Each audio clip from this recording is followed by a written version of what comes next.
নমস্কার, আপনারা নিশ্চয়ই সুস্থ আছেন, ভালো আছেন। তরুণের স্বপ্ন প্রকল্প নিয়ে কড়া প্রশাসন। ট্যাবের টাকা দেওয়া হবে সেপ্টেম্বরের প্রথমেই। শিক্ষক মহাশয়দের এবং ছাত্রছাত্রীদের কি করতে হবে তার ডিটেলসে জেনে নেওয়া যাক।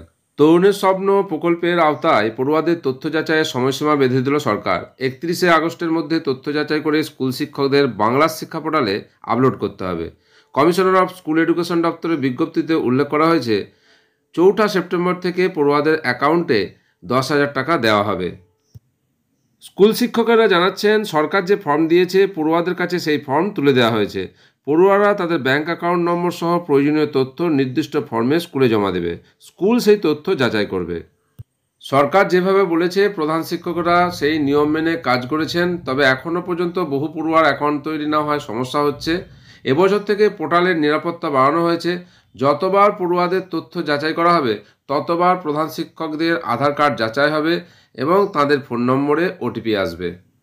তরুণের স্বপ্ন প্রকল্পে গত বছরের অভিজ্ঞতা থেকে শিক্ষা নিয়ে এবার আরও সতর্ক স্কুল শিক্ষা দপ্তর।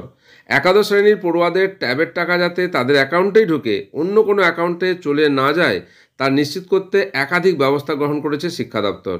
এই টাকা পেতে গেলে পড়ুয়াদের কী কী নিয়ম মানতে হবে তাও এবার নির্দেশিকা আকারে বিভিন্ন স্কুলে পাঠিয়ে দিয়েছে শিক্ষা দপ্তর।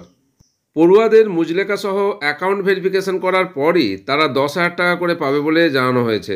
গত বছর রাজ্য জুড়ে বহু পড়ুয়ার ট্যাবের টাকা তাদের নিজেদের অ্যাকাউন্টে ঢোকেনি বলে অভিযোগ উঠেছিল।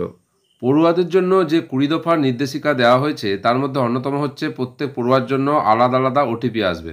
অর্থাৎ একজন প্রধান শিক্ষক যদি 150 জন পড়ুয়ার তথ্য আপলোড করেন তাহলে 150 জন পড়ুয়ার ওটিপি আসবে। পড়ুয়ারা তাদের ব্যাংক অ্যাকাউন্ট রাজ্যের বাইরে কোনো শাখায় খুলতে পারবে না। প্রত্যেক পড়ুয়াকে আলাদা করে 2টো ফর্ম পূরণ করতে হবে মুজলেখা হিসাবে। স্কুলের প্রধান শিক্ষকরা জানাচ্ছেন, এই 2টি ফর্মের মধ্যে একটিতে পড়ুয়ারা তার ব্যাংক অ্যাকাউন্ট নম্বর, আধার নম্বর এবং নিজের বানান যা লিখে জমা দেবে। অপর ফর্মটিতে পড়ুয়ারা মুজলেখা হিসাবে লিখবে যে এই টাকা খালি ট্যাব বা মোবাইল কেনার জন্যই তারা ব্যবহার করবে। পরে পড়ুয়াদের মোবাইলে মেসেজ বা ইমেল মারফত একটি লিঙ্ক আসবে। এই লিঙ্কে ক্লিক করে পড়ুয়াদের ব্যাংক অ্যাকাউন্ট নম্বর, আধার নম্বর এবং নিজের নামের বানান যা লিখেছিল ফর্মে তা সঠিকভাবে লেখা হয়েছে কিনা মিলিয়ে নিতে হবে। সংশ্লিষ্ট পড়ুয়ার কাছে একটি ওটিপিও আসবে। সব তথ্য যাচাইয়ের পর ওটিপি দিয়ে ডিজিটাল পদ্ধতিতে ভেরিফিকেশান সম্পূর্ণ করতে হবে। তারপর দপ্তরের তরফ থেকে একটি ডিজিটাল সার্টিফিকেটও পাঠানো হবে, যা প্রমাণ হিসাবে থাকবে যে সংশ্লিষ্ট পড়ুয়া সমস্ত কিছু ভেরিফিকেশন করে জমা দিয়েছে। প্রধান শিক্ষকের মোবাইলে আসা ওটিপি থাকলেই পোর্টালে ঢোকা যাবে। তরুণের স্বপ্ন প্রকল্প নিয়ে কড়া প্রশাসন।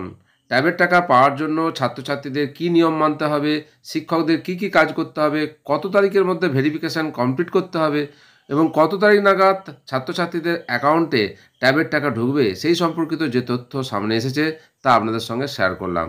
আশা করি উপকারে আসবে। আপনারা সকলে সুস্থ থাকুন, ভালো থাকুন।